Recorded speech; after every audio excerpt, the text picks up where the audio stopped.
Hello, everyone. It's me, Travis of Giggles and Bits. I had to go pick up some medication for my diabetes. Turn the radio off. I don't want to get copyright for anything on the radio. Yeah. It's one thing that kind of sucks about moving around so much in Iowa is it's almost convenient to not change where your medication gets delivered to, on account that it's so easy to get around. Like, it doesn't take long to get anywhere. I think the longest drive I have to make is to my when my wife and I go to our grief counselor every 4 weeks. That's the thing. That's the longest drive we have to make. But I mean, that's like a 45-minute, hour-long drive if it's traffic's like really, really bad. I mean, like really bad. Otherwise, it's about 45 minutes. Not too bad. But yep, just driving around. Some interesting things came up today. Some pretty weird stuff. Watching reviews about Kenobi.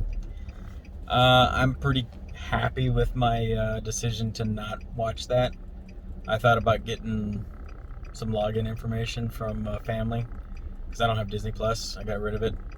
I just don't, just Disney Star Wars, like the further and further they go, it just seems worse and worse and worse. And honestly, like the best, like hands down, the best Star Wars content that Disney has put out since Disney's taken possession is season 7 of Clone Wars. Yeah, that's it. Everything else sucks.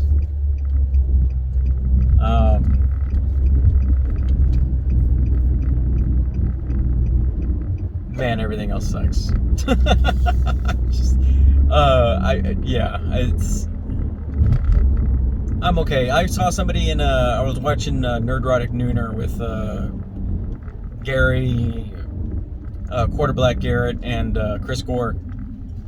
And I noticed that chat was like, Disney Star Wars is not Star Wars. I'm going to disregard any and all Disney Star Wars, and it's only going to be the original trilogy, prequels maybe. Yeah, you got to include the prequels. I mean, it's they're not terrible compared to this stuff now. I mean, got to give it to Disney. They made the prequels look good, like really good. Yeah, I mean, there's technical flaws all over the place with the prequels, but they are better. At least they understood lightsaber duels, because George Lucas was involved. Disney doesn't understand. They just don't. And how long have they had?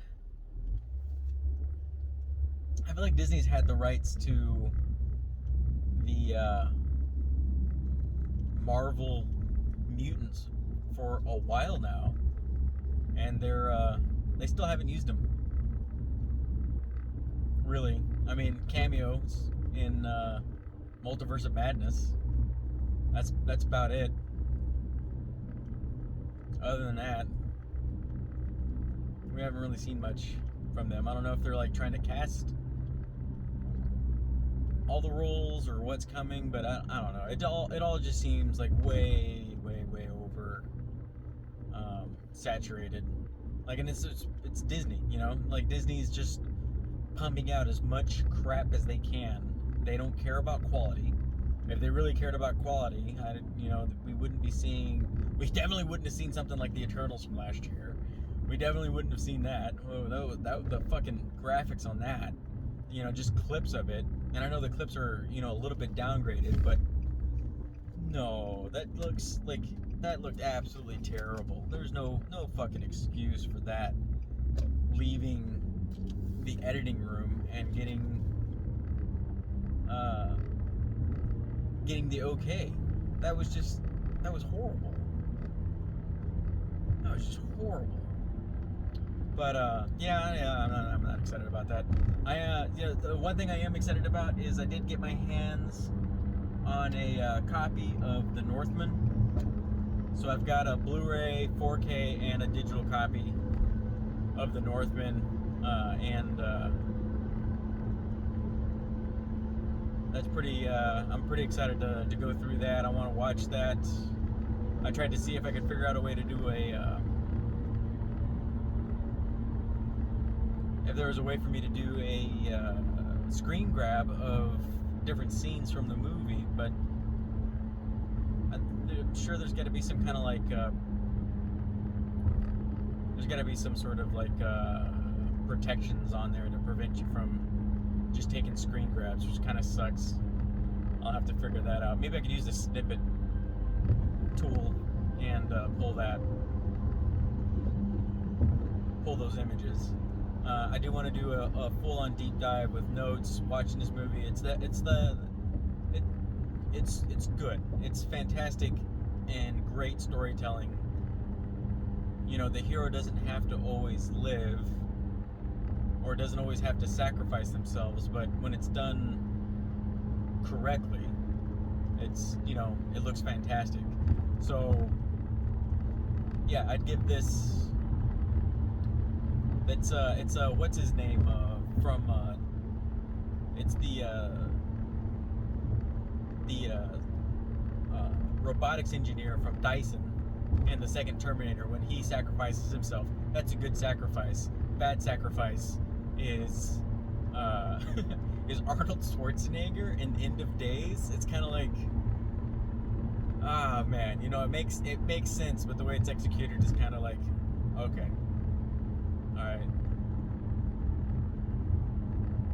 yeah, it just kind of happens, and it's just like, he's dead. Not a terrible movie, by the way, End of Days. It's classic Arnold. It's just Arnold post heart attack, so there's a lot of green screen in areas that we wouldn't normally see green screen for Arnie, and it's noticeable, especially nowadays. But yeah, that's a fun flick. So I really enjoyed the Northman. I love the storyline. I love the call to vengeance. You know, he almost gets taken off of his path of vengeance, but because of, you know, if you haven't seen the movie, because of the arrival or the information from his from Anya Taylor-Joy's character that she's pregnant with twins.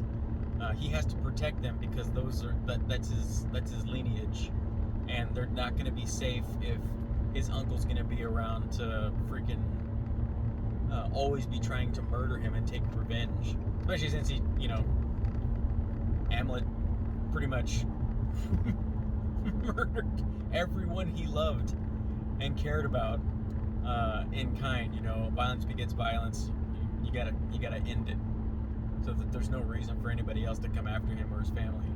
So you understand why he goes back and finishes off his uncle when he very well could have, you know, just stayed on that boat and waited. But then you're constantly looking over your shoulder, waiting for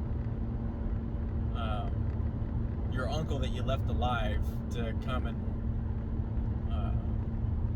take your life, or take the life of your, you know, wife, your queen, your children, the heirs to your throne. Makes sense. And it sucks that he's pretty much put in that position that he has to follow through with his destiny and die at the Lake of Fire, which is visually that was just so good. That was so good. That whole movie, like from beginning to end, you know, the storytelling, it only tells you what you need to know, tells you just enough, relies heavily on the audience being able to figure out things on their own, and or understand with what context is provided. So it doesn't hold your hand, and it's a great film because of that. I enjoy that a lot more, and exposition is probably the worst possible thing to fucking have. So, well, you know what I mean. Just bore myself to death with constant telling me about things instead of showing me. It's a show me movie. So that's a good one. I still haven't seen Top Gun. I keep wanting to go check it out. I was going to check it out when I was in Texas. Never got around to doing it. But, well, I'll do it. I'll get around to it. I'm probably going to end up missing seeing it in theaters. And that's okay. I'm sure it'll go digital pretty quickly. That's going to be unfortunate. But, yeah, man, that movie seems to be doing pretty good. Buzz Lightyear came out. That movie's flopping. Check out OMB Reviews. Odin does a great breakdown of movies that are out or in theaters or coming to theaters. He does a fantastic job of breaking down these films with regards to how much they cost to get made, advertising, and about how much money that these films are going to have to make in theaters to break even or start making a profit. And that used to be important information that we used to get from our local news. Especially when I was growing up, that was the big thing. Like, what were the box office numbers? What was top dog?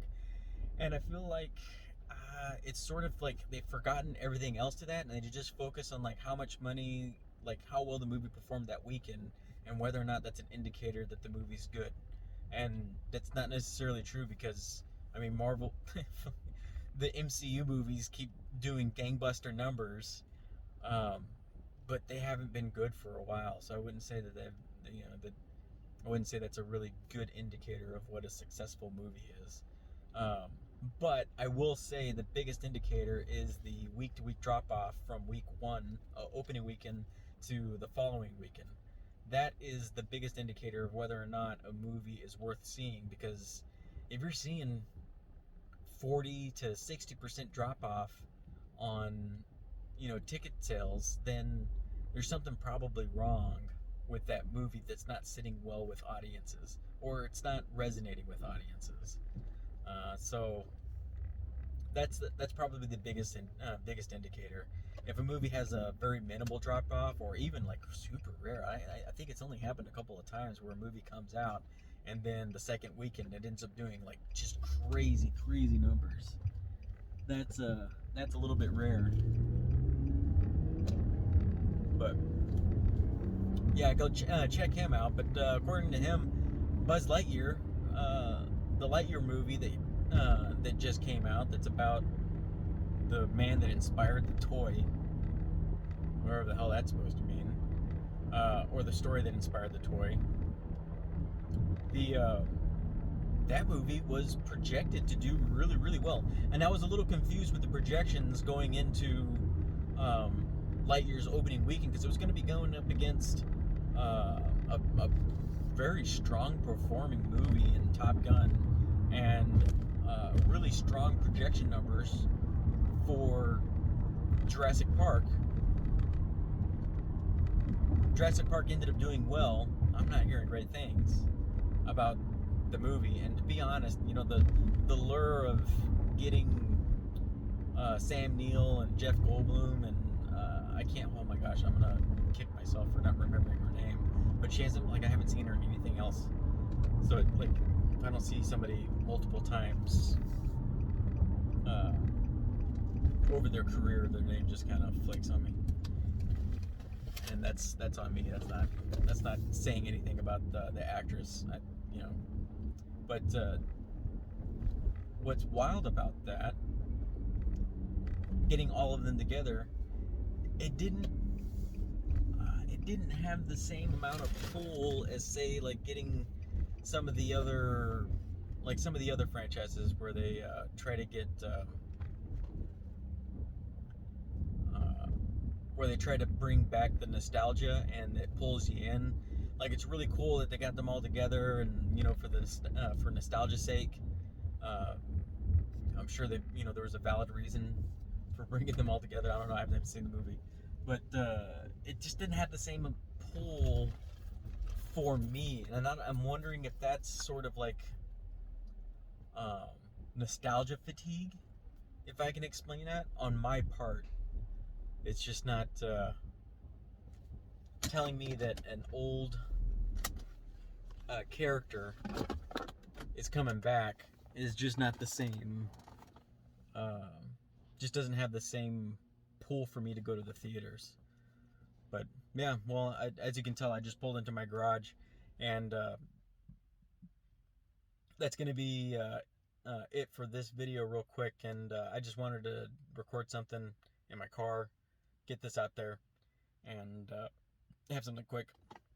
I plan on doing my my part 2 playthrough of Fable. Hopefully I can get past the whole training thing and get into some more interesting bits. That you know, I'm pretty close to doing. Yeah, I should be able to do that pretty quickly. But yep, that's it. Hope you enjoyed the video. Like and subscribe if you enjoy watching any of this, and leave a comment. Tell me what you think. If you've seen Buzz Lightyear, tell me what you think. If you've seen Jurassic Park, leave a comment. Tell me what you think. I haven't seen either one of those. I'll probably watch it if it's for free. Yeah, I'll probably watch it if it's free. Lightyear, I have no interest in seeing. Even if they had Tim Allen back for a voice, I don't know. Just something about having a movie about Lightyear, it didn't inspire me to be interested in that movie. So, or in that story. Even if they had Tim Allen, like that would have been slightly more interesting. I really wouldn't have pulled that much for me. But anyways, that's it. Adios. Enjoy your day.